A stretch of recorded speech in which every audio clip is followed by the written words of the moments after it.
একটি ছেলের জীবন কিভাবে এত অসহায় হতে পারে? এই পৃথিবীর মানুষ কিভাবে এত স্বার্থপর হতে পারে?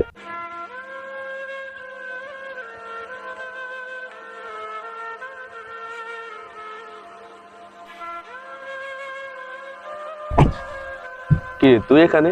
দূর থেকে দেখলাম তোর মন খারাপ, তাই দেখে আসলাম। বস। কিরে, তোর মন খারাপ কেন? কিছু হয় নাই। না, কিছু তো একটা হয়েছে। কি হয়েছে বল। আরে ভাই, এগুলো বাদ দে, অন্য বিষয়ে কথা বলি। আজ তোর কি হয়েছে? না জেনে কিছু বলবো না। তুই যদি আমার সাথে কথা না বলিস আমার কিচ্ছু যায় আসে না। তুই চলে যা। দেখ, শেয়ার কর, কষ্টটা হালকা হবে। ঠিক আছে, তুই যদি এত করে বলছিস তাহলে তোকে আমি আমার ব্যাকগ্রাউন্ডের কথা শুনিয়ে দিই। এখানে তো অনেক রোদ বেশি, চল ওইখানে যা বসি। চল, ঠিক আছে। যাই চল। আচ্ছা, তোকে একটা প্রশ্ন করি, উত্তরটা ঠিকভাবে দিতে পারবি? কি প্রশ্ন বল। আচ্ছা, এই পৃথিবীর ভিতরে সবচেয়ে কোন শ্রেণীর মানুষগুলো সম্মান মানুষের কাছ থেকে বেশি পায়? যারা টাকা পয়সা আছে তাদের। তুই ঠিক বলেছিস। এই পৃথিবীর ভিতরে যাদের টাকা পয়সা রয়েছে তারাই মানুষের কাছে সম্মানিত হয়, আর যাদের কাছে কোনো টাকা নাই, পয়সা নাই, তারা মানুষের কাছে সম্মানিত হতে পারে না। আর যারা সম্মান করে স্বার্থ ছাড়া কিছুই করে না। এই জন্য তোর মন খারাপ? না রে, এই জন্য আমার মন খারাপ না। তাহলে তোর মন খারাপ কেন? আমার মন খারাপ হচ্ছে আমার ব্যাকগ্রাউন্ডের কথা ভেবে। এই পৃথিবীর ভিতরে এই মানুষগুলোর কথা চিন্তা করে আমার মনটা খারাপ হয়ে গেছে। এখন আমার কাছে টাকাও আছে, পয়সাও আছে, কিন্তু মনটা এখন আমার কাছে নেই। তোর ব্যাকগ্রাউন্ডে কি হয়েছে বল। শুনবি? হ্যাঁ। আমার ব্যাকগ্রাউন্ডের কথা খুব খারাপ। আমার ব্যাকগ্রাউন্ডের কথা যে শুনে, এই বন্ধুত্ব, গার্লফ্রেন্ড, তাদের সকলে আমাদেরকে ছেড়ে চলে যায়। যখন আমার ব্যাকগ্রাউন্ডের কথা মানুষ শুনতে পায়, ছি করে আমাদেরকে তাড়িয়ে দেয়। এখানে অনেক বোরিং ছিল, চলো ওইখানে গিয়ে বসি। সেই সময় আমার না ছিল টাকা, না ছিল ঘর, এমনকি স্কুলে যাওয়ার মতনও ভাড়াটা জুটতো না। মানুষ আমাকে অপমান করতো, গরিব বলে, ভিখারি বলে। মানুষ নাকি আমাকে মারবে, দেখি কে আমাকে মারতে পারে। কার এত বড় সাহস যে আমার গায়ে হাত তুলবে? কি অবস্থা তোর? ভালো, তোর কি অবস্থা? এই তো ভালোই। অনেকদিন পরে তো স্কুল আসলাম, এরকম লাগতেছে স্কুল।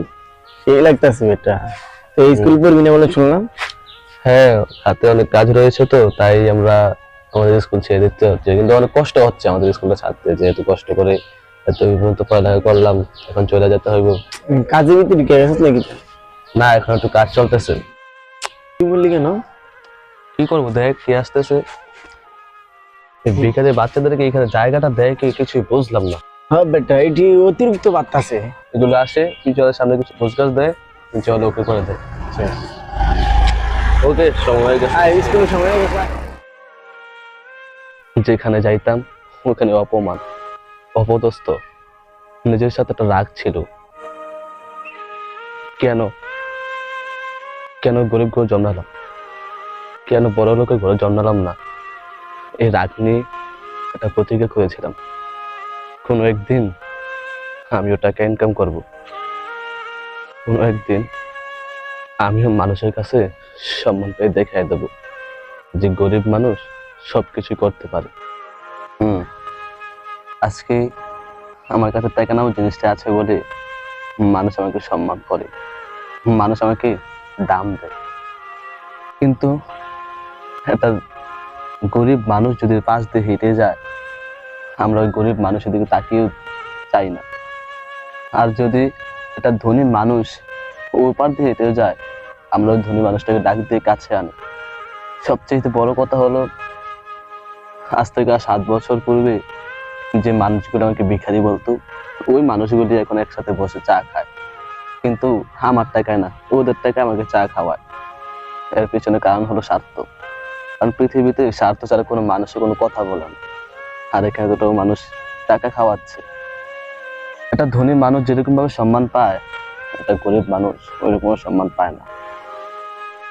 তুই ঠিক বলেছিস রে। যদি ধনীদের মতো গরিবদেরকেও আজ এভাবে সম্মান করত, তাহলে এই পৃথিবী আজ হাসতো। তুই মন খারাপ করিস না, যা হয়েছে হয়েছে। এখন জনগণের উদ্দেশ্য করে কিছু বলবি। যেভাবে ধনীকে সম্মান করেন ঠিক তেমনি ভাবে একটা গরিবকে সম্মান করতে শিখুন, কারণ সময় কখনো এক থাকে না। আজ আপনি ধনী, ওই মানুষটা গরিব হতে পারে, আপনিও কোনো একদিন গরিব হয়ে যাবেন। আজ আপনি ধনী, ওই মানুষটা গরিব। উপরওয়ালা চাইলে মুহূর্তের ভিতরে আপনাকে রাজসিংহাসন থেকে নামিয়ে রাস্তার পথিক ভিখারি বানাতে পারে। আবার ওই রাস্তার ভিখারি ওই রাস্তার পথিকটাকে চাইলে মুহূর্তের ভিতরে রাজসিংহাসনে বসাতে পারে।